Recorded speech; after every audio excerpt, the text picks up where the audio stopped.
Salut à tous, ici Frédéric Morel. Bienvenue sur ma chaîne dédiée à la science et aux découvertes scientifiques. Si vous êtes passionné par l'exploration de notre univers et les avancées scientifiques, pensez à vous abonner. Aujourd'hui, on plonge dans un sujet fascinant qui repousse les limites de notre compréhension. Bonjour Allons-y. à tous. Aujourd'hui, je vous propose une plongée fascinante dans l'univers de James Bond, mais avec une touche un peu décalée. Nous allons explorer les énormes risques de maladies infectieuses qui pourraient menacer notre célèbre agent secret. Saviez-vous que certaines des missions les plus palpitantes de Bond pourraient également l'exposer à des virus et des bactéries mortelles? Dans cette vidéo, je vais vous présenter des chiffres surprenants et des faits scientifiques qui mettent en lumière les dangers invisibles auxquels il pourrait faire face.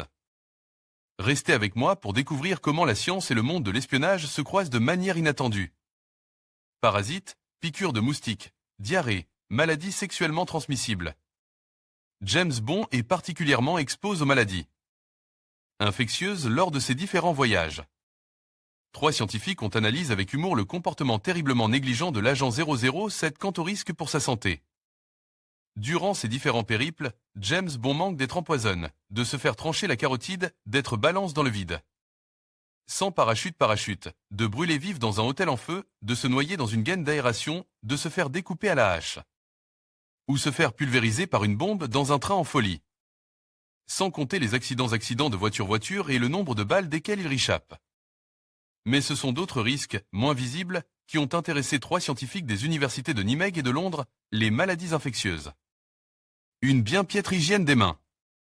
Ayant sans doute du temps à tuer, nos 3 spécialistes ont passé en revue les 25 films de James Bond, sortis entre 1962 et 2021. Soit 3113 minutes de visionnage par personne. Ils ont ainsi comptabilisé en tout 86 voyages à l'étranger dans 46 pays différents, sans compter sa petite escapade dans l'espace.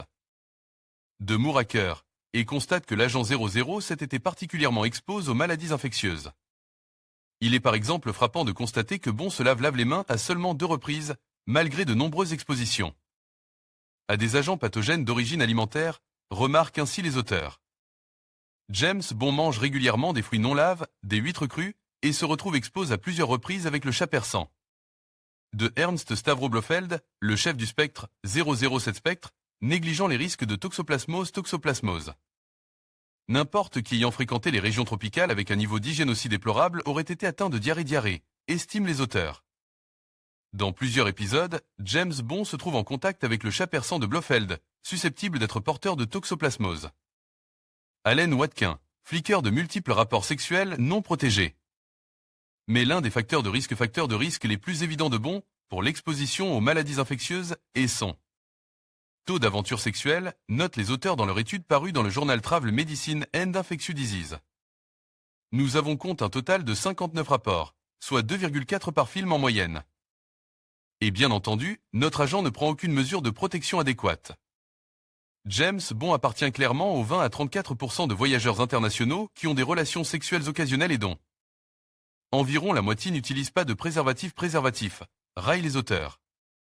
Si James Bond sort parfaitement indemne de ses relations éphémères, ce n'est pas le cas de ses partenaires. Le taux de mortalité de ces dernières s'élève à 27% une fois qu'elles ont couché avec l'agent secret, bien que leur mort n'ait pas vraiment de rapport avec une quelconque maladie sexuellement transmissible. Avec tous ses voyages internationaux, James Bond est également particulièrement exposé aux épidémies. Il se rend par exemple au Japon en 1967, peu après l'épidémie de grippe H2N2 dévastatrice qui a frappé la région entre 1957 et 1958. Pire, dans On ne vit que 2 fois, James Bond, dans une tentative de déguisement, emprunte un masque utilisé récemment par une autre personne. Étant donné que le virus SARS-CoV peut être détecté sur les masques chirurgicaux pendant une semaine après l'exposition. Il y a tout lieu de croire que d'autres virus respiratoires peuvent également survivre sur le tissu, font ironiquement remarquer les auteurs. James Bond voyage dans plusieurs pays où le paludisme, la dengue et le chikungunya sont endémiques. Steven Wu 12339, flicker paludisme, rat, tic et sangsue. Malgré la présence endémique du paludisme, de la dengue et du chikungunya dans plusieurs destinations de Bond, Bahamas, Jamaïque, Inde. Il ne prend même pas les précautions les plus élémentaires contre les piqûres des insectes, remarque-t-il pour enfoncer le clou. Dans Dr No, il croit malin d'utiliser de l'eau salée pour repousser les moustiques, alors que ce remède n'est d'aucune efficacité. À Istanbul, en Turquie, Bon est accompagné d'une nuée de rats grouillants lors d'une courte excursion en bateau à travers la citerne. De la basilique, relatent les auteurs. Or, les rats sont connus pour transmettre de nombreuses maladies infectieuses comme la leptospirose. Bon est aussi attaqué par des sangsues, porteuses potentielles de bactéries Aeromonas, et marche pieds nus sur la plage. Au risque d'être contaminé par un parasite. Un bon point cependant, lorsqu'il traverse des prairies herbeuses au Japon dont on ne vit que 2 fois, James Bond porte un pantalon long qui le protégeait des piqûres de tiques. Tous ces risques s'additionnent au mode de vie extrême et à l'hygiène de vie douteuse, alcool, tabac. De James Bond, jugent les 3 infectiologues. Les boissons alcoolisées entraînent ainsi un sévère risque de déshydratation, surtout compte tenu de l'activité physique intense et des climats chauds pratiques. James Bond n'est d'ailleurs jamais vu et train de se mettre de l'écran solaire, déplore-t-il. Dans l'ensemble, nous avons trouvé Bon très mal prépare au risque pour la santé live au voyage et particulièrement naïf quant à la menace de maladies infectieuses.